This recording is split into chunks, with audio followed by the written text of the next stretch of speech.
Oke, halo, selamat siang.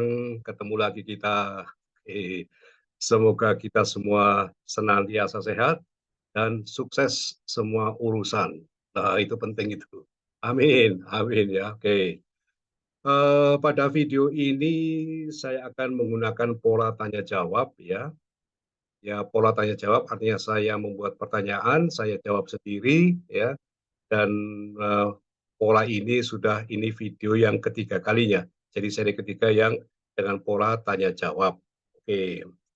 Nah, jadi tentunya pertanyaannya ya seputar tentang hal-hal atau masalah di dalam lingkup hubungan industrial ya. Oke, gitu. Oke. Saya kemukakan pertanyaan dan kemudian saya menjawab. Oke. Nah, sebelumnya sudah ada dua video ya menggunakan pola tanya jawab dan ini video yang ketiga menggunakan pola tanya jawab. Oke, materi untuk kali ini yang akan dibahas adalah dua pertanyaan ya, dua pertanyaan. Yang satu tentang outsourcing atau alih daya. Pertanyaan kedua adalah tentang perundingan bipartit apabila gagal.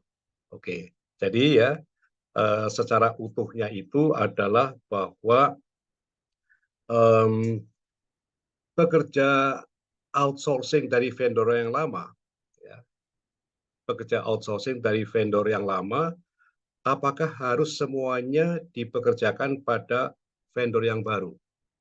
Ya, kita tahu ya bahwa outsourcing untuk pekerjaan yang sifatnya tetap di dalam satu perusahaan, misalnya pekerjaan security, ya, pekerjaan security. Pekerjaan security itu akan ada terus kan? Satpam atau security itu akan ada terus sepanjang perusahaan pemberi kerja itu masih ada, gitu kan. Nah, berarti ini akan terus juga dikontrakkan, dilaksanakan oleh perusahaan outsourcing atau pekerja outsourcing. Nah, dalam hal ini kan vendornya ganti-ganti, ya kan? Tidak pakai itu saja terus dari awal sampai akhir, ya. Nah, di situ kan ada perpindahan dari vendor yang satu ke vendor yang lain.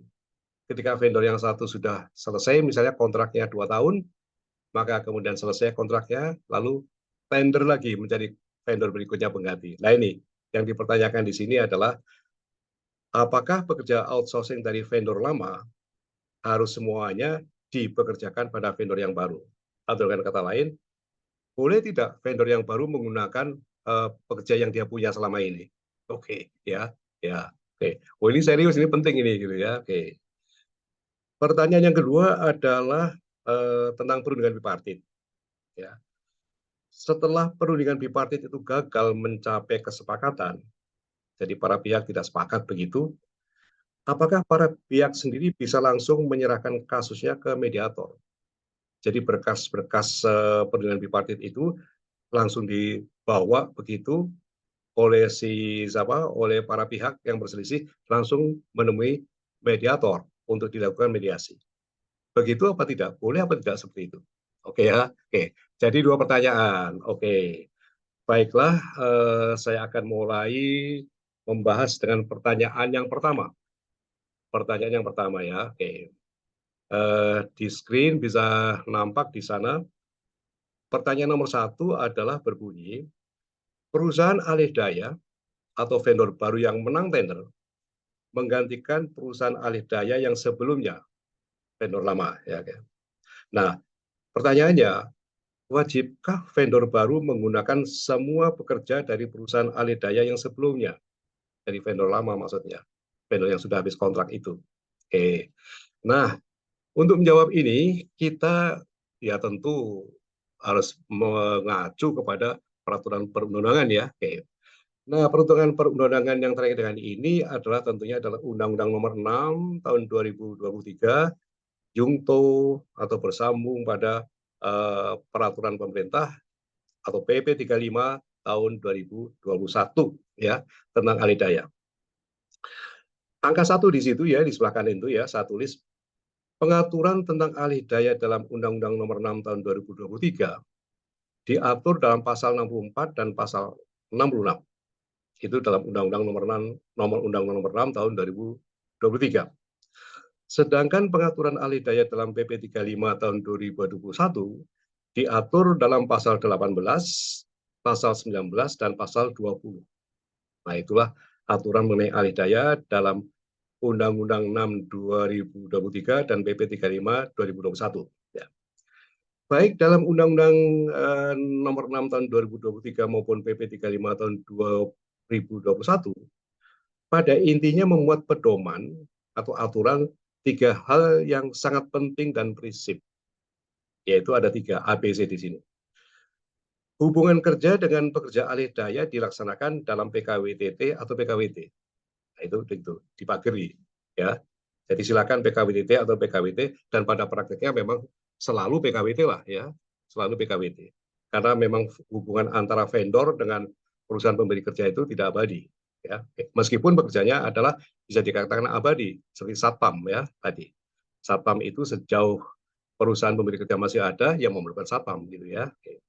Yang B, dalam hal hubungan kerja alih daya menggunakan PKWT, PKWT harus mensyaratkan pengalian pelindungan hak bagi pekerja buruh apabila terjadi pergantian perusahaan alih daya yang objek pekerjaannya tetap ada.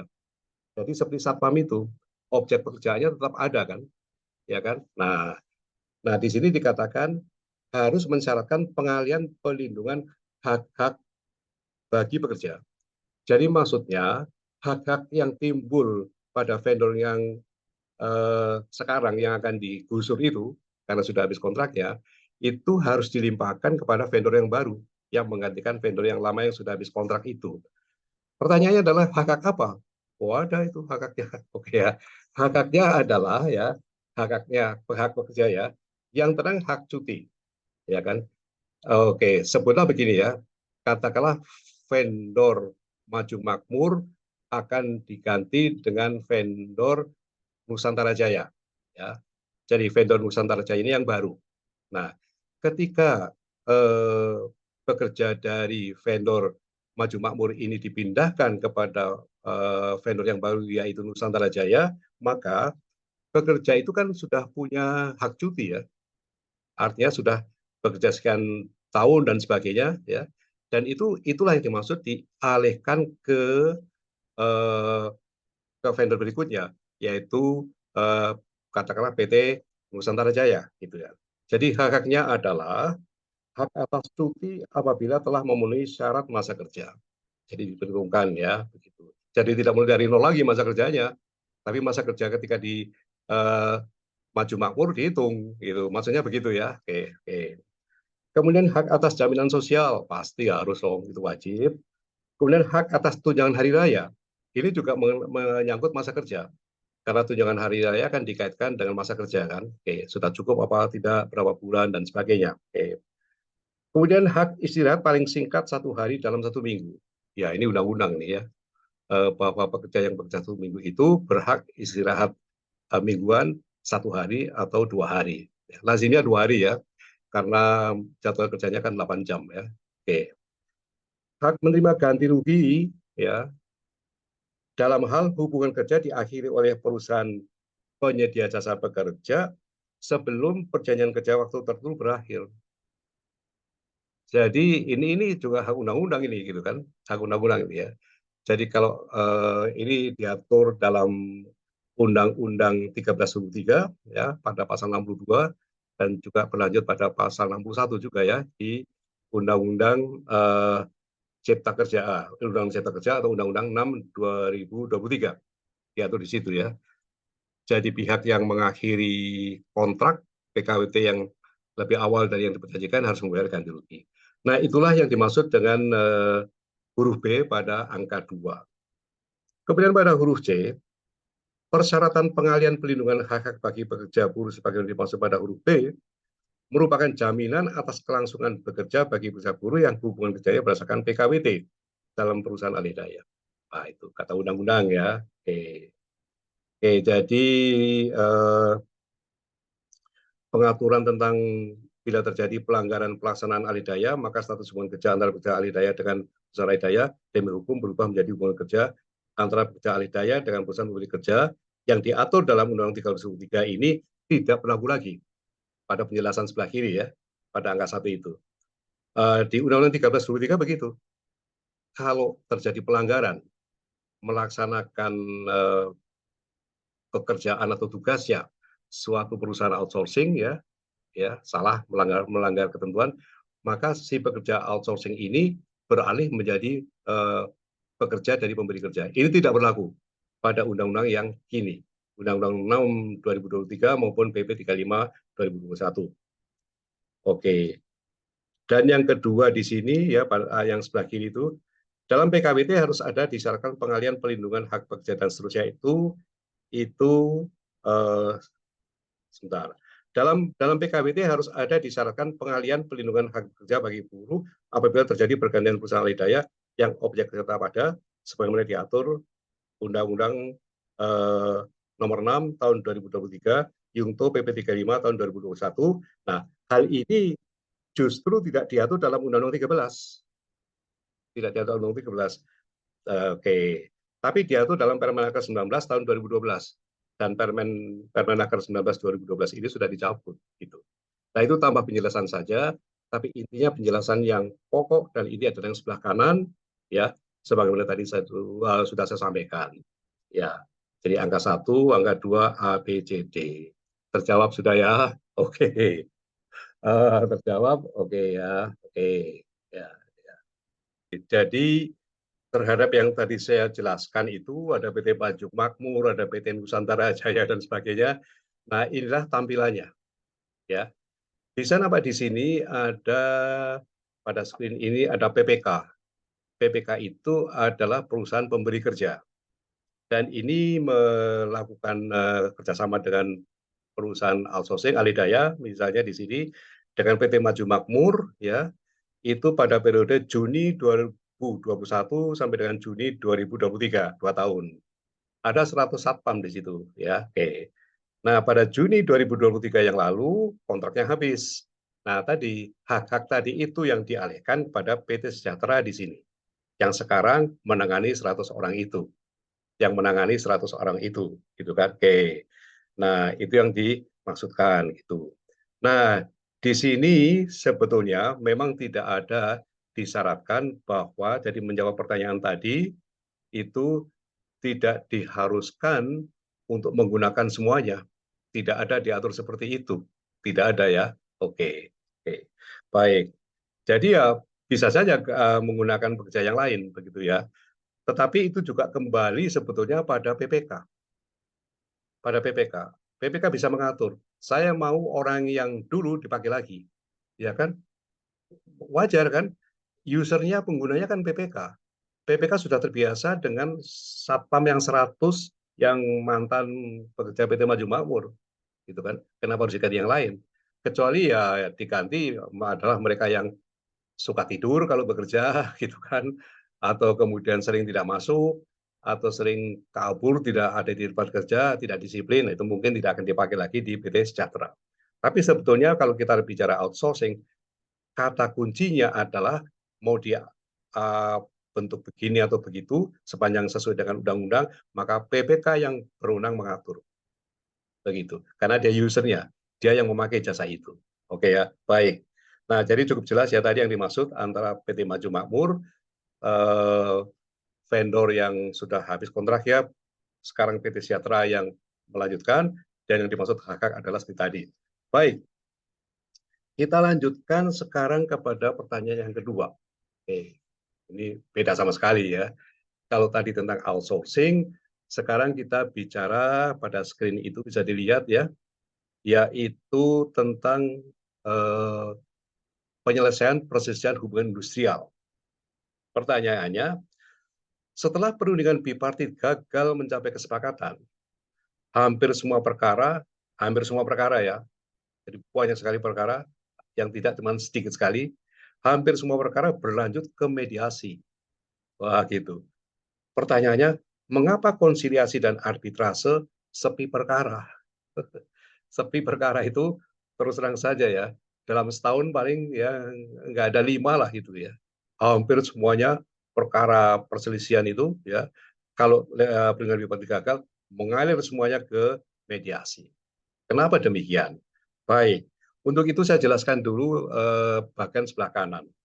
Bagian sebelah kanan itu adalah bahkan ya tentang proses penyelesaian perselisihan krusial yang diatur berdasarkan Undang-Undang Nomor 2 Tahun 2004.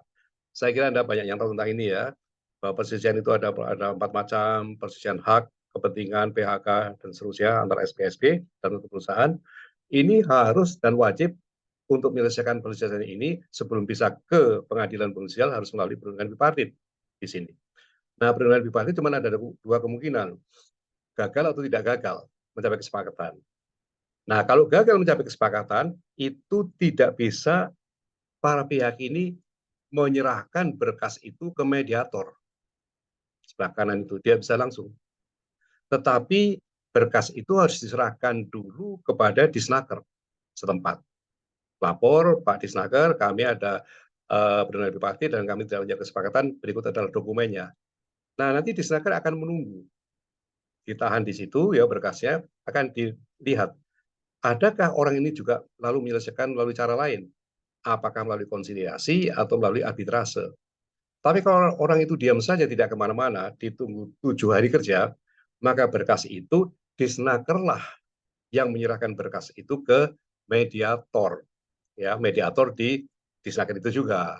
Itu sebabnya maka selalu berkas perundingan bipartit itu diserahkan oleh Disnaker, bukan oleh para pihak sendiri langsung datang ke kantor Disnaker, ini Pak Mediator saya menyerahkan. Tidak bisa begitu. Undang-undang mengatur begitu. Undang-Undang Nomor 2 Tahun 2004. Nah, sekarang yang bisa langsung kontak dengan konsiliator atau arbiter itu pada penyelesaian melalui konsiliasi dan arbitrase. Nah, oke ya, penjelasan saya di sini sebelah kiri ya, saya bacakan ya. Bila perundingan bipartit gagal mencapai kesepakatan, para pihak tinggal menyerahkan semua dokumen yang terkait dengan perundingan bipartit ke Disnaker. Nah, nanti ditunggu 7 hari kerja itu ya, tadi sudah saya sampaikan. Yang kedua, Disnaker akan menunggu 7 hari kerja. Bila para pihak tidak berupaya untuk minta dibantu konsiliasi dan arbitrase, maka berkas para pihak diserahkan langsung ke mediator oleh Disnaker untuk dilakukan mediasi. Demikianlah ya penyelesaian perselisihan melalui mediasi, para pihak hanya tinggal duduk manis. Ya udah, ketika perundingan bipartit gagal, berkas serahkan pada Disnaker, duduk manis, nunggu panggilan sidang dari mediasi. Tidak harus ketemu dengan mediator yang menyerahkan berkas itu, tidak. Itu urusan Disnaker. Demikian Undang-Undang Nomor 2 Tahun 2004 mengatur. Nah, ini berbeda dengan konsiliasi dan arbitrase. Di konsiliasi atau arbitrase itu malah para pihak cari sendiri siapa konsiliatornya, siapa arbiternya, cari sendiri. Ya daftarnya ada di Disnaker provinsi ya, dan ada juga yang di Kemenaker misalnya ya tentang arbitrase bisa begitu, bisa ya didapat daftarnya siapa saja konsiliator, siapa saja arbiter begitu ya. Para pihak harus langsung menghubungi konsiliator atau arbiter yang diminta, yang dipilih ya, yang akan dimintai bantuan untuk menyelesaikan perselisihan mereka, para pihak. Dan juga para pihak yang akan memilih konsiliator atau arbiter mana yang akan menangani perselisihan para pihak. Ya lumayan repot juga kan, tanya-tanya dan sebagainya gitu kan. Nah, yang angka 4 ya. Bila para pihak minta bantuan ke konsiliator, mereka harus menandatangani pernyataan penyerahan perkara kepada konsiliator. Bikin perjanjian. Ribet lagi. Ya kan? Oke. Biaya konsilasi ditanggung oleh pemerintah, oke gratis ya. Kemediasi juga gratis tadi kan, oke gitu. Angka 5, bila para pihak minta bantuan ke arbitrase, mereka harus menandatangani perjanjian arbitrase. Perjanjian arbitrase itu maksudnya bahwa para pihak sepakat kasusnya ditangani oleh arbiter, jadi satu perjanjian. Perjanjian satunya lagi adalah perjanjian para pihak dan arbiter tentang biayanya dan sebagainya. Dan bahwa kesanggupan mereka untuk melaksanakan putusan arbitrase dan sebagainya. Jadi membuat 2 perjanjian. Oke. Nah, ini yang angka 6 ini, angka 6 ini. Biaya arbitrase dibayar oleh para pihak. Walah, ya, nggak kebayang membayar biaya arbitrase gitu ya. Oke. Oke. Kemudian angka 7, penyelesaian pada mediasi, para pihak tidak dipungut biaya apapun. Nah, itu cukup jelas ya tentang yang kedua. Jadi kenapa bahwa dalam proses perlindungan bipartit yang gagal, maka para pihak itu diberi kenyamanan tunggu saja nanti dipanggil oleh mediator untuk disidangkan dalam sidang mediasi. Oke, cukup jelas begitu ya. Jadi untuk seri yang ketiga ini, video ini hanya 2 pertanyaan saja. Ya, dua pertanyaan aja lah, gitu cukup gitu ya. Oke, yang praktis lah begitu ya. Baik, sampai di sini dulu. Oke, semoga bermanfaat dan sampai jumpa lagi pada sesi berikutnya dengan pola yang lain dan tentu dengan materi yang tidak kalah serunya dengan materi hari ini. Oke, salam sehat dan sukses selalu. Oke ya. Oke. Ya.